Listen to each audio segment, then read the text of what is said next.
अभी का जो ये पेपर है, इससे हमें क्या लर्निंग लेनी चाहिए? Do not fix your marks target, do not fix your 650 सोच के आया था, मेरे से सवाल ही नहीं होगा इन एग्जाम। अभी का जो ये पेपर है, इससे हमें क्या लर्निंग लेनी चाहिए? भाई ये जो पेपर आया था ना, ये पेपर असलियत में पेपर था पेपर ऑफ एग्जामिनेशन टेम्परामेंट। इसका मतलब क्या हुआ?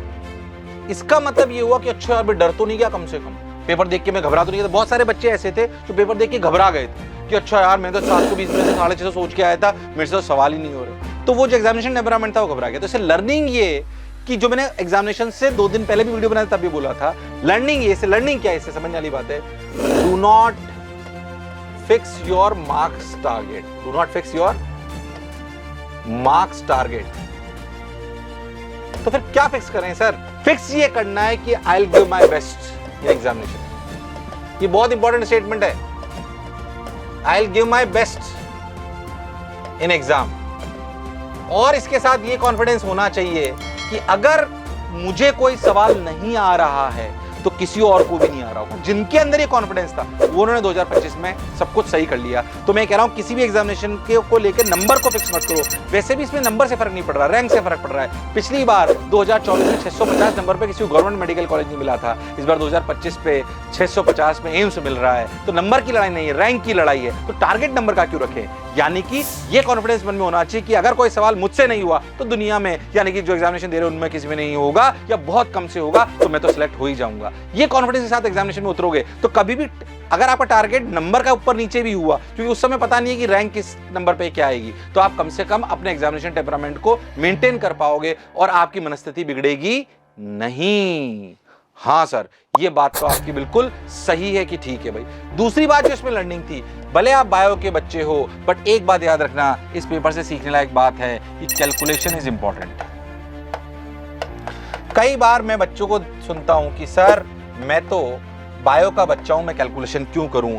बेसिक मैथ्स आपको आना जरूरी है। मैं हमारे भी सारे बच्चे में जाता हूं, सबसे पहली बात यही बोलता हूं, उन्हें थोड़ा बुरा जरूर लगता है बट ये इंपॉर्टेंट है कि अगर आपको अच्छा डॉक्टर बनना है तो बेसिक मैथ्स आना जरूरी है। कोई आपसे गॉसियन डिस्ट्रीब्यूशन सीखने को नहीं बोल रहा है, कोई आपसे बहुत डीप इंटीग्रल कैलकुलस पढ़ने के लिए नहीं बोल रहा है, बट आपको बेसिक कैलकुलेशन आनी चाहिए। सोच के देखो, तुम रेडियोलॉजिस्ट बन जाओगे, कोई अच्छे इसमें रिसर्च करोगे किसी अगर बीमारी पे, तो डेटा एनालिसिस करना तुम्हें आना चाहिए, ग्राफ्स पढ़ने तुम्हें आने चाहिए। ये बेसिक मैथ्स है, इसके बिना कैसे तुम अच्छे डॉक्टर बन पाओगे? इसलिए बेसिक कैलकुलेशन आनी बहुत जरूरी। तो calculation is really very very important. जिनकी कैलकुलेशन अच्छी नहीं थी वो 2025 में बच्चे हार गए, क्योंकि उन्होंने सोचा था सब कुछ रटा हुआ आएगा। इस बार थोड़ा एनालिटिकल पेपर था, आपको दिमाग लगाना था। पेपर का लेवल 2025 जैसा होना चाहिए, जैसा होना चाहिए, और ऐसा ही होगा। ये मेरा पर्सनल प्रेडिक्शन है, 2025 जैसा होना चाहिए। हाँ, इसमें इन्होंने कुछ गड़बड़ करी थी। क्या? कुछ इररिलेवेंट कैलकुलेशंस दे दी थी, जैसे इन्होंने रेडियस ऑफ कर्वेचर का मैथमेटिकल फॉर्मूला लगवा दिया। मुझे नहीं लगता अगली बार इस तरीके की कोई गलती होगी। तो जो इररिलेवेंट कैलकुलेशंस थी वो रिमूव हो जाएंगी। जो इररिलेवेंट कैलकुलेशंस थी ना बहुत ज्यादा, वो मेरे हिसाब से हट जाएंगी। वो थोड़ी गलतियां शायद थी, तो इररिलेवेंट कैलकुलेशंस वाले सवाल हट जाएंगे। पर पेपर का लेवल वैसा ही होना चाहिए जैसा 2025। सर क्या आप गारंटी लेते हो? नहीं भाई, बिल्कुल गारंटी नहीं ले सकता। पर हाँ, क्या ये होने के चांसेस ग्रेटर देन 90% से ज्यादा हैं? बिल्कुल है। पर क्या 10% हो गया तो सर क्या हम हमारे डॉक्टरी का सपना छोड़ देंगे? नहीं। इसका मतलब आपको क्या तीनों लेवल के पेपर की तैयारी करनी चाहिए, टफ, मीडियम और इजी।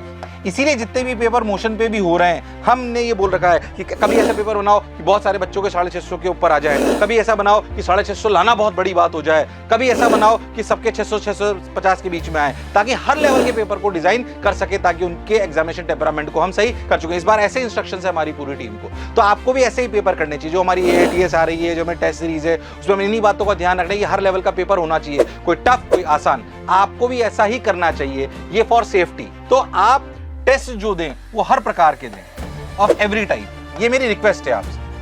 पर क्या प्रेडिक्शन ये वाली बात है? बिल्कुल सही है, ऑफ एवरी टाइप। ये मैं आपको कहना चाहता हूं, फॉर सेफर साइड। ये सेफ्टी है आपकी, इससे सेफ्टी नेट बनी रहेगी। भैया कुछ भी कर लो तुम, मैं तो कैसा भी आ जाए मैं तो कर ही लूंगा, चाहे किसी प्रकार का आ जाए। और मैंने वैसे भी एग्जामिनेशन टेम्परामेंट बिल्ड कर लिया है कि मैं कैसा भी पेपर आ जाए, मैं नंबर का टारगेट लेके नहीं गया हूं, मैं अपना बेस्ट दूंगा। ये कॉन्फिडेंस के साथ मैं जाऊंगा। तो आशा करता हूं कि ये वाली बात आपको समझ में आएगी, आपकी तैयारी भी अच्छी चल रही होगी। रिलेवेंट कंटेंट को देखिए, क्योंकि पहले आज से 20 साल पहले जब हम पढ़ते थे तब कंटेंट की बहुत कमी थी, आजकल कंटेंट की कोई कमी नहीं है। तो क्या पढ़ना है, कब पढ़ना है, ये आपको पता होना चाहिए। तो सही से अपने कंटेंट का चुनाव करिए, तब जाकर आपकी तैयारी बहुत अच्छे से होगी और हर प्रकार के पेपर की प्रैक्टिस करने का प्रयास करिए। आशा करता हूँ वीडियो काम का रहा होगा। मुझे सुनने के लिए बहुत बहुत धन्यवाद। Thank you.